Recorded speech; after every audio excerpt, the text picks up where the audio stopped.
Buenos días. Iniciamos un nuevo vídeo para la caracterización de un circuito eléctrico conforme al reglamento electrotécnico de baja tensión y a la norma UNE HD 60364, parte 5, parte 52. En el vídeo anterior estuvimos viendo los detalles de cómo se va definiendo un circuito eléctrico en Revit. Revit está, ya lo vimos también, está un poco enfocado a cumplir las normas americanas, la NFPA 70, ¿no? Ahora, bueno, ya tenemos la parte de cómo sabemos cómo Revit pretende caracterizar nuestros circuitos, ¿no? Y ahora vamos a ver la parte de cómo aquí en España y en Europa, cómo necesitamos desarrollar el diseño de esos circuitos que conforman nuestra instalación para que sean válidos conforme a nuestra legislación local, al reglamento electrotécnico en baja tensión y sus instrucciones técnicas complementarias. Ya veremos que ambos caminos son muy diferentes, pero a la vista de ambos caminos, pues podremos determinar cómo atender todos estos requerimientos trabajando con la herramienta Revit, ¿no? Que es potentísima. En baja tensión, obviaremos por ahora el requisito de a cortocircuito.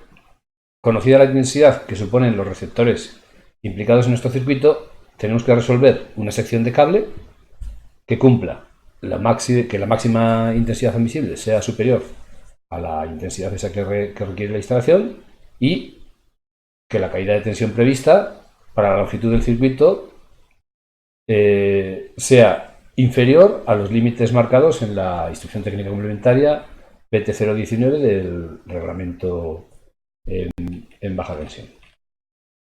Así, bueno, vamos a empezar a hablar en este vídeo precisamente de la máxima intensidad admisible.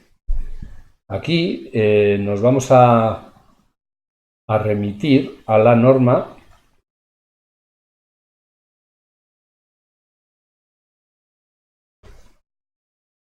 UNE HD 6364552, que es una transición de la norma europea IEC 6364552, que es la que vamos a analizar. A partir de ahora, bueno, pues para no repetir todo el rato el 552, iré poniendo la norma, el 2460 o 60364. La razón de acudir a esta norma es porque nos remite a ya la instrucción técnica complementaria en baja tensión 019, que versa sobre la BT019, que guía sobre las instalaciones interiores o receptoras, ¿no? Y sus prescripciones generales. A fecha de hoy, en la norma todavía habla de la 20460, pero ya sabemos que, bueno, muchos de vosotros sabréis y está establecido así que la norma UNE HD 60364 anula la 20460. Por eso estamos hablando de la 60364. ¿Vale? En la 60364, o sea, en la norma, perdón, en la instrucción técnica 019, vemos que justifica la utilización de las tablas que están dentro de la norma 60364, las tablas que están en el anexo C de la norma 60364, porque pues la norma es bastante compleja, es difícil de manejar, y entonces, bueno, pues esto es una forma, para una manejabilidad dentro de unos límites que podrían ser aceptados, ¿no? Y de hecho, pues esa es la tabla que hay en la ITC BT019, es la tabla que viene del anexo C de la norma 60364. Ya hemos comentado antes que aunque en la ITC habla de la 20460, ya a día de hoy, a fecha de hoy, tenemos que hablar de la 60364. Aquí marca las intensidades admisibles y entra con factores como ya vamos a ir viendo. Método de instalación, si es trifásico o monofásico, si el aislamiento es termoplástico o es termostable. Aquí habla de PVC o polietileno reticulado. Y luego, pues bueno, si es cobre, luego también será si es aluminio y para sección y dependiendo de si el método de instalación es estos tipos que pone aquí, si es trifásico o monofásico, si es termoplástico o es termostable, pues te lleva a una columna o a otra que te da pues el dato de la intensidad máxima visible, que es el que tenemos que comprobar, ¿no? Bueno, esta es la que está en la BT019, pero ya hay una que es más moderna, que o sea, la UNEB 60364 tiene ya una tabla en el anexo C, como veis aquí, que se amplió a esta serie de columnas. La tabla, bueno, es bastante comúnmente utilizada y es válida, ¿eh? En las instalaciones enterradas nos ocurre que se prescribe la norma 360-364, y aunque habla de la ITC BT07, pues remite a la norma que ya pues antes no lo incluía cuando era 2460, pero ahora 60364 sí que incluye los tipos de intensidades máximas admisibles para las instalaciones de tipo enterrado bajo tubo o enterrado directamente, con lo cual podemos nuevamente tenemos justificado ir a la norma 60364. Bueno, ya veis que aunque justifica el anexo, y el anexo ya habla un poco de que ese anexo se prepara para que pueda ser utilizado por los distintos países de Europa como norma nacional. Bueno, pues si nosotros lo hacemos directamente a la norma 60364, pues estamos a la vez consiguiendo pues una instalación que seguramente va a ser prácticamente válida también, no solo para España, sino para Europa, y quedaría únicamente pues en cada uno de los países acometer o adoptar las distintas requerimientos particulares que tiene cada uno de los países, ¿no? Bueno, para entrar a esta norma vamos a ver que tenemos una serie de informaciones que tenemos que aportar a nuestro diseño. Bueno, informaciones y factores que además vamos a ver que en muchas ocasiones están interrelacionados o han de ser combinados previo a entrar a la consulta en las distintas tablas, las distintas columnas. Bien, estamos en un entorno BIM. BIM es información, pues aquí lo único que estamos haciendo es un contenedor de información. Le vamos a meter una serie de informaciones. La primera información que nos habla 60364, que estamos ya viendo aquí en esta tabla A52.3, es cómo va a ser nuestra instalación, ¿vale? La 60364 nos dice, oye, tu circuito cómo va a ser instalado. Pues por ejemplo, tenemos y al método de instalación le asigna un ítem o un número y le asigna un método de referencia. Este método de referencia va a ser válido luego, si os acordáis, en la ITC BT019, en las tablas resumen, entrábamos a la tabla para ir a esto con esto que se llama el método de referencia, ¿no? Aunque aquí le llamamos método de instalación. El método de referencia, perdón, es este que pone aquí, ¿eh? Entonces, con este gráfico que vemos de cómo va a ser nuestra instalación, tenemos un ítem y según el ítem, pues vamos a tener el método de referencia, ¿vale? Digo, ya estamos un poco empezando a caracterizar nuestro circuito.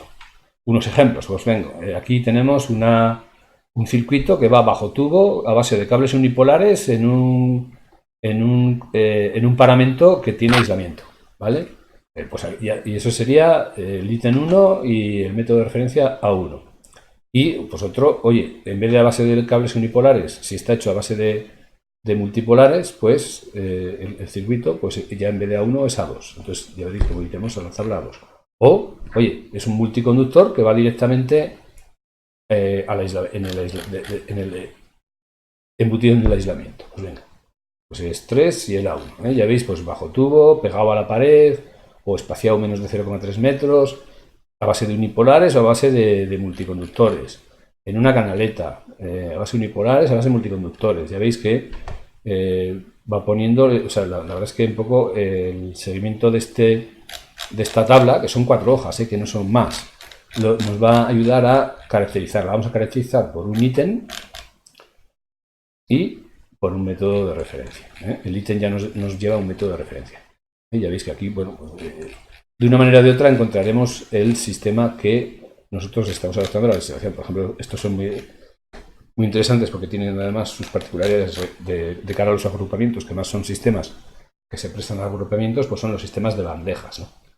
Que o bandejas ciegas, o bandejas perforadas, o bandejas de rejilla, o bandejas de escalera, y ya nos dice pues qué ítem es, y luego ya veis aquí que ya empezamos a tener, bueno, pues S o SF. Ya la propia tabla nos va a determinar si es E o SF. Pues por ejemplo, siendo 31, siendo una instalación que va a base de cables o unipolares o multipolares sobre una bandeja perforada, tanto si está instalada vertical u horizontalmente, pues va a ser E o F. Pues principalmente E o F va a ser que es multiconductor y F es unipolar. Ya veis que aquí hace la distinción para ser 31, pero luego tiene que ser F.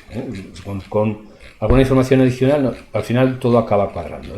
O otra forma de describir métodos pues es sobre paramentos de fábrica que tengamos en nuestra construcción, en nuestro establecimiento, pues depende un poco de cómo sea el paramento, ya las dimensiones un poco del espacio, este es el diámetro del cable, esto es el espacio del paramento, pues si es tantas veces el diámetro del cable es B2, si está en otro intervalo es B1, ¿vale? O sea que al fin y al cabo se acaba sabiendo, ya veis que son aquí pues en un techo, en un falso techo, también pues un poco dependiendo del hueco que tengamos en el falso techo, si está dentro de 1,5 veces el diámetro del cable o está y en 5 es B2, si es mayor de 5 y menor de 50 pues es B1. Esto pues bueno, aquí canales técnicos en suelos, canaletas empotradas. Vamos, aquí si están ventilados, si no están ventilados, esas canalizaciones.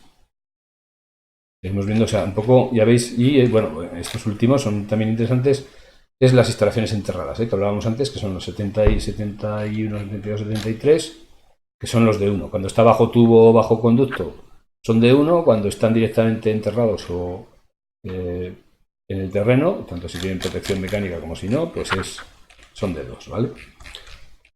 Con esto tenemos las caracterizaciones, ¿vale? Y ya veréis que con esa caracterización y ese método de instalación nos va a mandar, según con ese método de referencia, con el ítem nos va a dar el método de referencia. Con el método de referencia nos dice la norma a qué columna tenemos que ir, a qué tabla y a qué columna. Con el método de referencia. Si estamos hablando siempre de un circuito, de un solo circuito. Luego ya veremos cómo hay agrupaciones y tal. Si el aislamiento, por eso decía antes lo de es termoplástico o termostable, o si es mineral, tanto en unos casos o en otros, si es monofásico o trifásico, ¿vale? O en este caso, tanto monofásico como trifásico. Nos manda a las... vamos a hablar un poquito. El termoplástico o el termostable. El termoplástico es el PVC y algunos que son por los polifeniles, pues Z1, también sería termoplástico. Esto, conociendo el cable que vamos a poner, lo sabemos. Y el termostable, pues es el polietileno reticulado, que es un poco lo que conocemos, o el etileno propileno. Y creo que las polifeniles Z, pues también también son termostables. Pero eso, y si no sabemos, se lo preguntamos al suministrador de nuestro cable. Y bueno, aquí también ya veis que también contempla el aislamiento mineral, que también ya veis aquí nos va diciendo, oye, cuando sea B1 y sea trifásico y un aislamiento termoplástico, te tienes que ir a la tabla B52.4 a la columna 4, ¿vale? Cuando sea C con aislamiento termostable y monofásico, termostable y monofásico, te tienes que ir a la tabla B52.3 a la columna 6. Este es como lo va marcando la 60364. Vale. Vamos a, en algunos casos, perdón, vamos a ir primero a ver esta.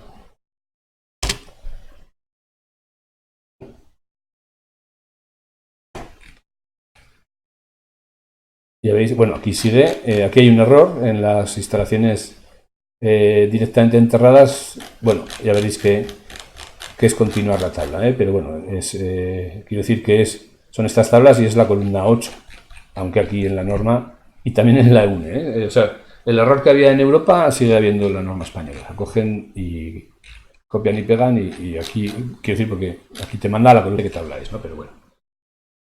Vamos a empezar a ver una de esas tablas en las que nos está mandando. Por ejemplo, esta es para, bueno, material cobre, esta sería la sección, estos serían los métodos de referencia y el aislamiento termoplástico, es PVC, la verdad es que, y tanto sea cobre o aluminio. Pero bueno, ya veis que la que habla es cobre o aluminio, es porque primero están los valores del cobre y luego están los valores del aluminio. ¿Vale? Y viendo el sistema ya veis que mandaba a la columna, pues aquí tenemos una 1 que nos habrá mandado la columna 2, que son unipolares, aquí son multiconductores, monofásicos. Esos son circuitos monofásicos, enterrados o bajo tubo o enterrados directamente enterrados. Este sistema C. Ya veis que, por ejemplo, en estas primeras tablas todavía no habla de los sistemas F y G. Y así tenemos pues toda esta serie de tablas que y luego dependiendo del material, ya veis que tenemos informaciones, material, aislamiento, método de referencia de instalación, que nos van llevando a cada una de las tablas. Vamos a ver estas otras también, donde ya tenemos, aparecen nuevas informaciones necesarias. Porque en esta tabla, si vemos cómo la hace, tenemos unos valores, pero nos aparece una nueva información que se necesita, que es la tensión de aislamiento asignada al cable que utilicemos. O 500 voltios. Si es 500 voltios es un valor, pero si es 750, pues para estas tres secciones son otros valores. Y aquí ya veis un poco... bueno, y también estamos hablando del aislamiento mineral. Son cables de cobre. Y este es un aislamiento mineral, pero que luego el cable está o cubierto por PVC, está aislado, tiene cubierta PVC, o es desnudo y es accesible. Es decir, lo podemos alcanzar, que tiene entonces una temperatura asignada al cable de 70, perdón, una temperatura máxima admisible para el cable de 70 grados. Y bueno, también, perdón, no he comentado, siempre nos está indicando, para aquello que lo recordáis, a qué temperatura está hecha esta tabla, porque luego, si es caso, tendremos que aplicar, si nuestra instalación está en otra temperatura, tenemos que aplicar un factor de corrección por temperatura. Vale. En esta tabla es aislamiento mineral, cable de cobre con cubierta de PVC o desnudo que es accesible, cable desnudo que es accesible. Pero esto que lo pone aquí, tenemos que ver la nota 2, en la que en realidad pues esta tabla la volvemos a multiplicar por 2 y es un nuevo información que tenemos que aportar a nuestro circuito. Y es, si es perdón, si es PVC, pues son los valores de la tabla. Pero si es la otra posibilidad, que es desnudo accesible, estos valores han de multiplicarse por 0,9. Con lo cual es como si tuviéramos otras tablas. Ya veis cómo van haciendo las distintas tablas. Y aquí las distintas tablas y las distintas informaciones que debemos tener. Si cogemos, por ejemplo, esta tabla también para aislamiento tenemos una tabla para los métodos de referencia EF o G, aislamiento termoestable, polietileno reticulado o etileno propileno, para el material aluminio. Bueno, el etileno y el propileno nos da que el conductor de temperatura sea 90 y el ambiente 30 grados. Pero ya veis que aquí aparecen nuevas informaciones. Por ejemplo, que por eso os decía de que el método, si es un método E, un método F o un método G, se resuelve en la tabla de, bueno, si es multiconductor, pues va a ser método E, ¿vale? Y tenemos estas intensidades. Pero tenemos que también, en el caso de que el circuito esté hecho a base de cables unipolares, si está puesto de manera plana, porque si es trifásico y está puesto al trasbolillo, es esta columna. Pero si es plano y están en contacto, son unipolares en contacto, es F y es esta otra columna, ¿vale? Pero si son planos, unipolares planos, y entre ellos hay una distancia de al menos el diámetro del cable, ya no son F, sino que son G, y es esta otra columna. Entonces, ya veis que es un poco lo que va marcando la norma, que luego los tendremos en cuenta, es todas las informaciones que necesitamos aportar para determinar correctamente a qué tabla, a qué columna, a qué casilla vamos a encontrar nuestro dato de máxima intensidad admisible que estamos buscando, ¿vale? Y claro, eso es el primer dato, ya tenemos la intensidad máxima admisible, pero quizá ahora, y también van a venir nuevas informaciones, necesitamos aplicar factores de corrección, y uno ya lo hemos comentado. Oye, si es decir, hay que aportar el dato de si la temperatura ambiente o la temperatura del espacio por donde discurre el circuito es diferente de 30 grados, tenemos que aplicar estos factores de corrección dependiendo de si es aislamiento termoplástico, si es aislamiento termoestable o si es aislamiento mineral. Y dentro de si es aislamiento mineral, si es o cubierto con PVC o desnudo expuesto, o desnudo que no está expuesto a desnudo inaccesible, que en ese caso ya veis que el cable tenemos una máxima temperatura para el cable admisible de 105 grados. Pero tiene que ser desnudo no accesible. Esta es la corrección por temperatura, que ya hemos visto, bueno, pues tenemos que dar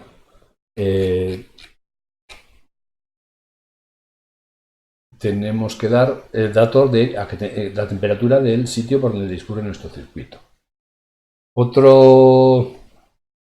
Claro, si recordáis, en Revit teníamos una temperatura y sobre esa comparábamos. Las tablas para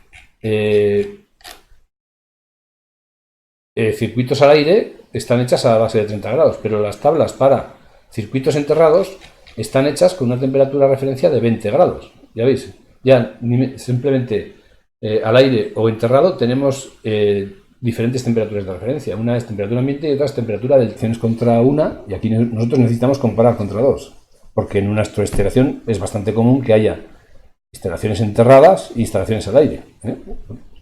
Entonces, para las instalaciones al aire tendremos que comparar nuestros datos con los 30 grados y para las instalaciones enterradas tendremos que comparar con los 20 grados. Otra información, también respecto a las instalaciones enterradas. Claro, las intensidades máximas admisibles están hechas con una resistividad térmica del terreno de este valor, de 2,5, que es un poco, este valor suele ser pues el de hormigón, ¿no? Un terreno seco, que son normalmente, pues hoy día, pues en todo lo que es urbanizado, pues es bastante asumible que se utilice este valor. Pero bueno, hay que determinar qué otros valores hay que dar, por si acaso tenemos y conocemos los valores ya veis, el 2,5 es 1, pero si tuviéramos otro valor, pues tendremos que, o podemos, afectar nuestra máxima intensidad admisible por estos factores, ¿vale? Si es superior va a peor, pero si es inferior, pues oye, tenemos una mejora de la intensidad máxima admisible. Y luego ahora viene también la temperatura por agrupación, perdón, no me quiero dejar que aquí en la nota 3 ya veis otro tema, y es que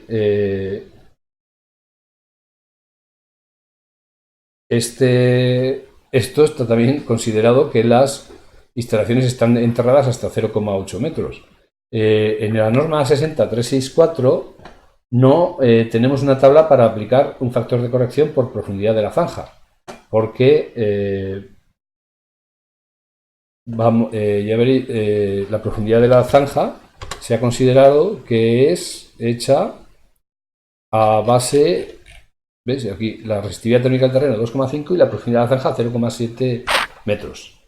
Claro, y oye, y si tenemos la profundidad distinta a 0,7 metros, bueno, pues no nos da unos factores de corrección, pero nosotros en España tenemos la tabla 9 de la instrucción técnica complementaria BT07, que es para las redes de distribución, redes subterráneas de distribución en baja tensión, donde tenemos factores que podemos aplicar para la distinta profundidad de 0,7 metros, el 0,7 sería 1, que tengamos nuestra instalación enterrada. En ese caso, pues tenemos esta tabla para aplicar o corrección o bonificación, si la tenemos un poco más alta. Bien, he explicado esto de los distintos temperatura por resistividad térmica del terreno y profundidad para las cuestiones enterradas. Vamos a lo que son factores de corrección por agrupamiento. Cuando tenemos distintos... Las intensidades que ofrecen todas esas tablas son valores de intensidad máxima para un circuito. Es seguro que en las instalaciones podemos diseñar situaciones donde varios circuitos conviven en su trazado o, dicho de otra forma, comparten canalización por la que discurrir. Tubos, bandejas, canalizaciones, canaletas, galerías. Entonces, en estos casos, los circuitos, bueno, estamos hablando de unas cuestiones térmicas. En estos casos, la intensidad máxima hemos de corregirla por los factores de agrupamiento que son los que están descritos en estas páginas siguientes de la norma 60364. Y otra vez tenemos que identificar nuevas informaciones, ¿no? Por ejemplo, el número de circuitos en una capa, pero además tenemos que ver con qué método tenemos establecidas esas agrupaciones. En una capa, quiere decir, tenemos varios circuitos agrupados, hasta 20, ¿no? Que nos marca aquí la tabla. Entonces, si están con los métodos A a F, pues son estos factores los que tenemos que aplicar. Y tenemos si está en una bandeja ciega, pues estos números de circuitos son estos otros factores. Si es una capa, pero fijada directamente sobre a un techo de madera, ya veis que incluso aquí solo un circuito nos aplica una corrección. Aquí, pues para bandejas perforadas, y aquí para bandejas de escalera o de rejilla. Y ya veis que dependiendo del método, pero también tenemos que saber, o sea, dependiendo del método nos iremos a esto, aunque esto ya un poco habla de los métodos o los ítems que comentábamos antes, ¿no? Pero son nuevas informaciones en las que nos guían a qué factor, dependiendo del número de circuitos agrupados y el sistema en el que están instalados, qué factor de corrección tenemos que agrupar.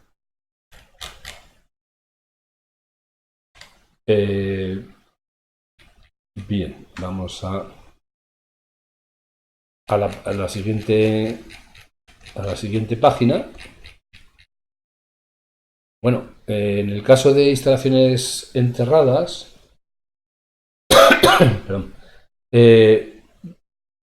directamente en el terreno tenemos aquí una tabla donde además tenemos que aportar la información de, bueno, cuántos circuitos están agrupados y la distancia de agrupación, es decir, están en contacto, están separados un diámetro de cable, 0,5, 125 metros, 0,25 metros, o sea, vale, están agrupados, pero ¿cómo? ¿No? Esto estamos hablando de los cables D2, el método D2 directamente enterrado.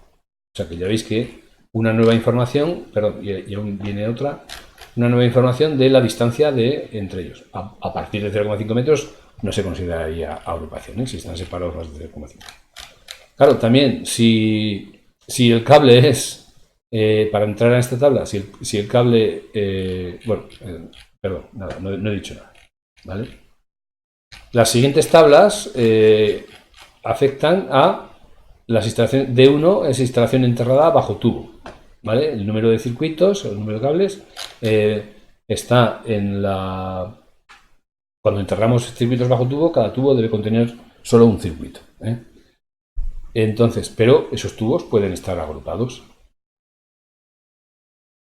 Vamos a necesitar las informaciones comentadas del número de circuitos en la capa y de la distancia entre los tubos. Aquí se siguen manteniendo agrupados si están en contacto, si están separados 0,5 metros, perdón, 0,25, 0,5, 1, pero y luego otra cosa, si el circuito está hecho a base de cables multipolares, que entonces estaremos en esta parte de la tabla, que es la tabla A, o como vamos a ver ahora, si es hecho a base de unipolares, tenemos que ir a esta otra tabla. Luego, multipolar o unipolar, eso es una información que también necesitamos para acudir a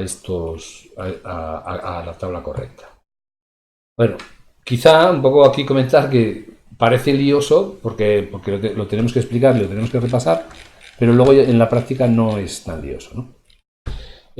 Siguiendo con la tabla, vemos, y por eso comentábamos el tema del ítem, que es importante, porque tenemos unos factores por agrupación concretos en el caso de bandejas.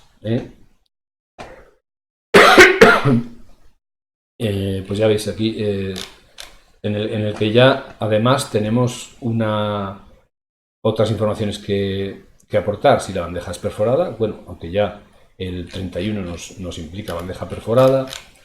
El número de bandejas que están agrupados un poco, pero también cumpliendo estas condiciones, pues mayor de 20 milímetros de la pared y separados mayor de 300 milímetros entre ellos, ¿no? El número de bandejas que están agrupadas, si esa agrupación de bandejas es horizontal o es vertical, claro, lógicamente pues, la agrupación, cuántos circuitos están agrupados en la bandeja, y luego si están en contacto o están espaciados, al menos un diámetro de cable, ¿vale? Entonces, porque si no tenemos que ir a estas tablas o a estas otras tablas. Ya veis, ¿no? Ítem, horizontal, vertical, en contacto, espaciado, cuántas bandejas agrupamos y cuántos circuitos. Esto, y luego, claro, esta tabla que estamos viendo, la B5220, para los cables multipolares. Si nos vamos a la tabla B50, si los circuitos están hechos a base de cables unipolares, pues tenemos la B5221, ¿no? Donde también venimos con el método. Los circuitos aquí serían pues cada uno de los tres cables que en el caso de circuitos trifásicos que comportan ese circuito, el número de bandejas, otra vez también si es perforada, si es bandeja ciega, si es bandeja en escalera, y también en el caso de que se supone que en el caso de cuando esos circuitos se tiran de forma plana están en contacto, y para tirarlos de forma espaciada por dos diámetros de cable, siendo el cable cada uno de los unipolares, están tendidos al tresbolillo, lo que llamamos en España al tresbolillo. Informaciones que ya veréis que cómo se van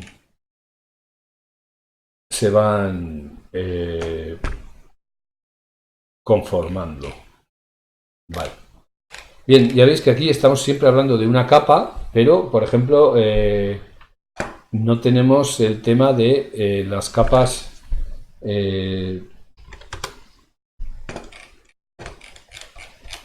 superpuestas. Es decir, en España tenemos aquí la información de que, y en ese de bandejas hemos visto que son circuitos separados. Entonces,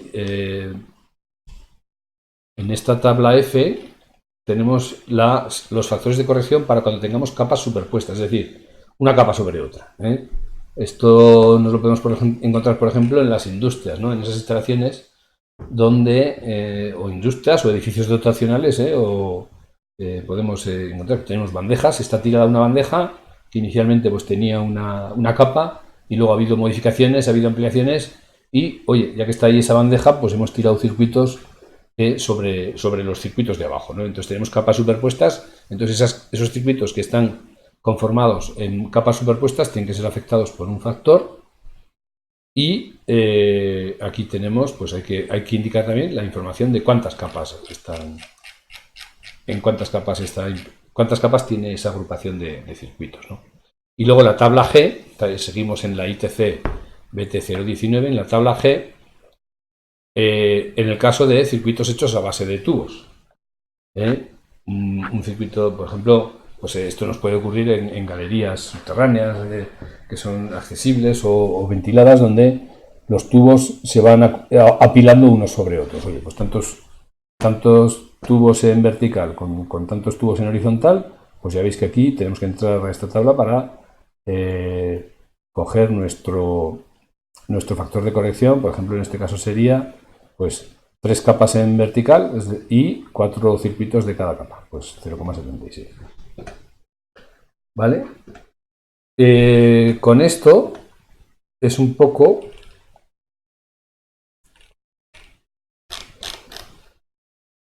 comentada toda la información que se necesita para la caracterización de un circuito, para darle a nosotros lo que es la máxima intensidad admisible. Ya hemos visto antes en la ITC BT019 y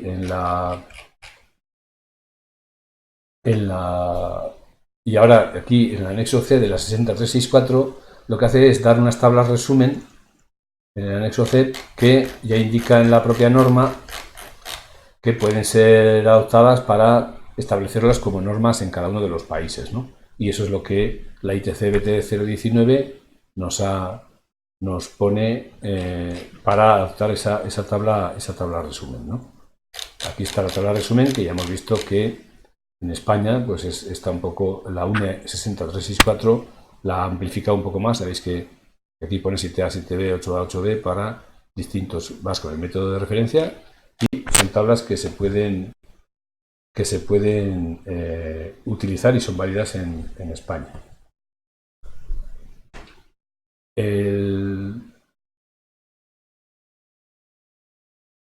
Bueno, indicar con todo esto que como hemos podido ver en el vídeo anterior, es prácticamente imposible gestionar toda esta información que se necesita directamente en Revit sin aportar nada más, ¿no? Para que él haga el cálculo, aunque fuera solo a cuestión técnica. Por eso, ya que tenemos ayudas informáticas que vamos a utilizar con el Excel, nosotros lo vamos a conseguir esa adecuación de nuestros circuitos en Revit, solo con Revit y un Excel que está a su vez vinculado con Access, y aportando todas estas informaciones siempre que sea necesario. Es decir, primero dotaremos a Revit de lo necesario para poder aportar estas informaciones, pero bueno, si un circuito no está agrupado, si un circuito está, se puede aportar la información, pero si la información se deja en blanco, pues no pasa nada, ¿no? Y esto vamos a caracterizar nuestros circuitos conforme al reglamento electrotécnico de baja tensión y, por tanto, conforme a la norma 60364. Y bueno, todo esto solo por ahora para la justificación térmica de la sección, la intensidad máxima admisible. Ahora nos faltará el chequeo de la condición por caída de tensión admisible, que ya veremos en Lo mostraremos en el siguiente vídeo, que sin duda va a ser más corto que este, donde indicaremos lo necesario en España para cumplir con las limitaciones de la norma ITC, Instrucción Técnica Complementaria de Baja Tensión 019, que es de tensión admisible. Así que un saludo y hasta el siguiente vídeo.